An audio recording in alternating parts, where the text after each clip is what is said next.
So, students, we will start with the Speaker of the Lok Sabha.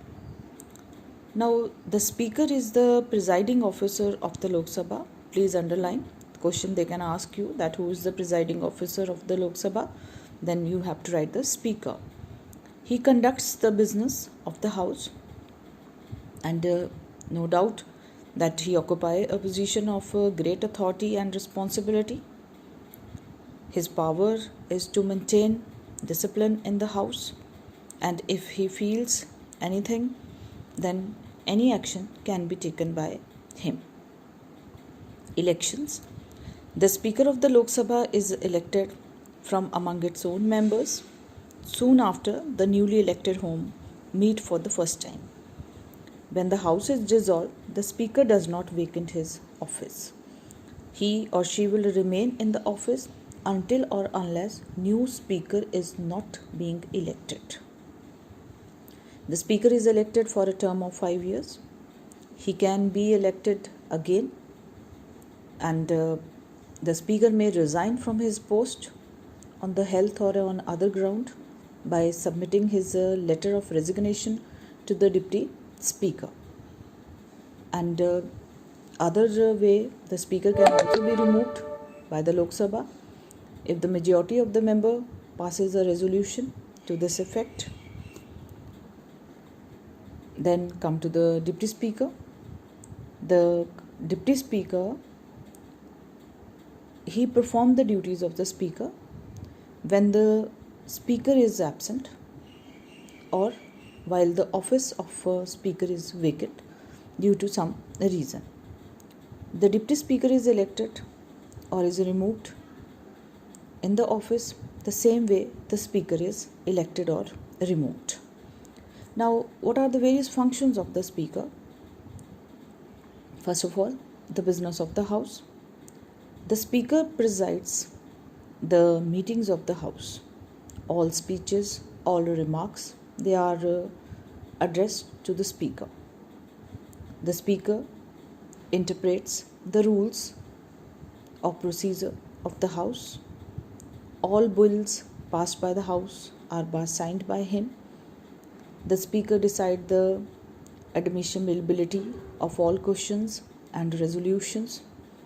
He put the issues to vote and announce the result. He decides whether a bill is a money bill or not. So this is the role of the Speaker related to the business of the House. Second heading, it's the administrative functions. So the Speaker receives all petitions and documents in the House. He communicates the decision of the House to the other authorities. He regulates the admission of visitors and press to the galleries of the House. Then disciplinary functions. He maintains order in the House. Then in case the words used by the members are not proper or unparliamentary, the Speaker may order that such words should be taken back. The Speaker decides whether there is a case for a matter related to a contempt of the House. These are the disciplinary functions. And in regard to the question whether a member of Lok Sabha stand disqualified under anti-deflection law, this last topic I explained you, anti-deflection law. Then parliamentary committees are there. The Speaker is the ex-officio chairman of these committees, like Business Advisory Committee, Rules Committee. He appoints chairmen of all these committees. He issues directions to all these chairmen how to work. Then there are certain miscellaneous functions also, that the Speaker presides over the joint session of both the houses of the Parliament. In consultation with the chairman of the Rajya Sabha, he nominates personals for parliamentary delegation to various countries. Then he presides over the conference of presiding officers. Okay, so these are some of the points under the miscellaneous functions. Now, Lok Sabha we have read, and we have read about the various functions of the speaker also.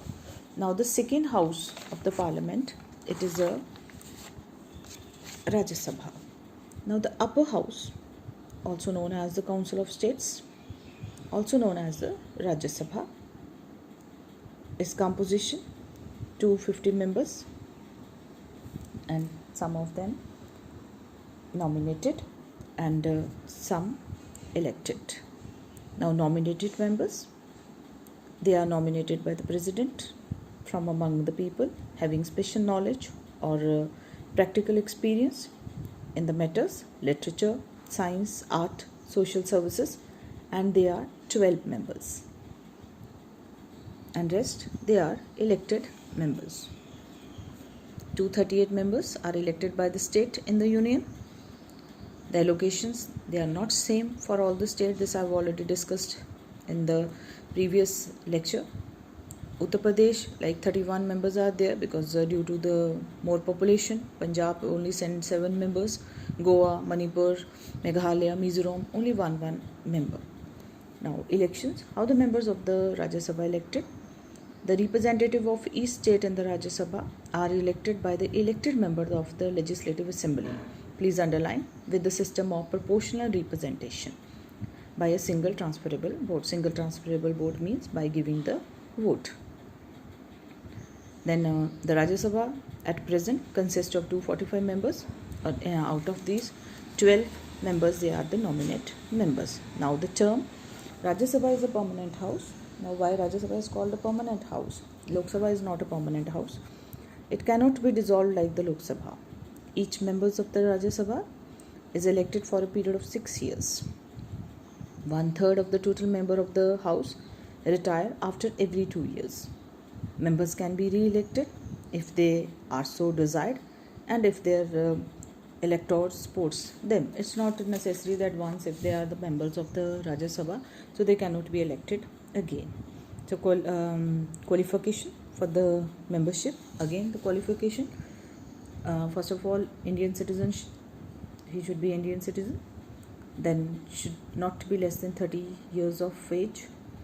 His name should be in the electoral college or the roll. Then he should not be an insolvent.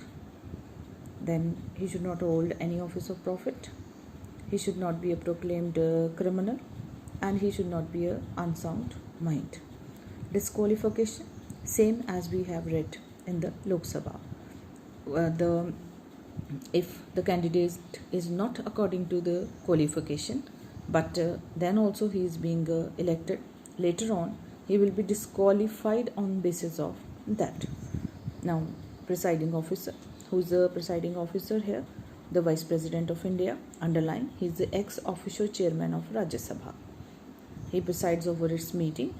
He cannot vote on his on any issue until or unless there is not a tie. Okay, in the case of tie only, when both the sides they are having equal votes, there it means it is a tie. Then he can vote. The Rajya Sabha elected deputy chairman from his members, and in the absence of the chairman, he perform all the functions of the chairman. Now, what are the powers of the Rajya Sabha and the Lok Sabha? First of all, it is a legislative powers, like matters in the union list. I told you that 97 important subjects like defense, communication, foreign policies, etc. They are in the union list. Then come to the concurrent list. 47, they are in the concurrent list, and they are making the decision. Then residuary powers. The parliament possesses residuary powers, that is the subjects which are not mentioned in union list, concurrent list and in the state list. They will be in the residuary, they will be the residuary powers. Matters in the state list, all the matters, those who are in the state, those who are in the hand of the state, it will be the decision related to those matters will come in the hand of the parliament in certain cases. Like the first, during the proclamation of emergency, whenever emergency will be there, or secondly, When Rajya Sabha passes a resolution by 2/3 majority, that should be that topic or that subject should be solved by the central government. Then third, when two or more states are of the opinion that Parliament should give their decision on those matters. Then come to the ordinances. These are the temporary laws which are passed when Parliament is not in session. And once the Parliament will come, both the houses will come in the action, the ordinances will be taken off. Powers during emergency.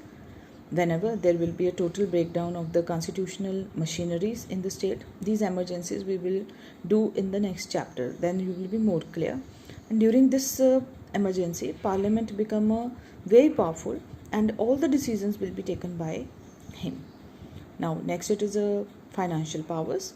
Under financial powers, the budgets are there. Then supplementary grants are there. Vote on accounts are there. Salaries are there. Permission for taxes are there. Now budgets, all the budgets will be that how much estimate of receipts, expenditures of the government.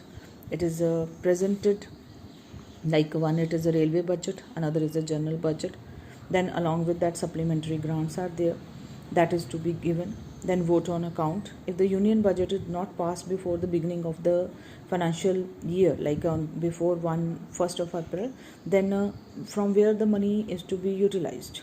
Okay, so the vote on account will be there, or you can say that from the consolidatory funds the money can be used until or unless budget is not passed. The salaries and allowances of the MPs and ministers, they are to be determined by the Parliament. Permission for taxes.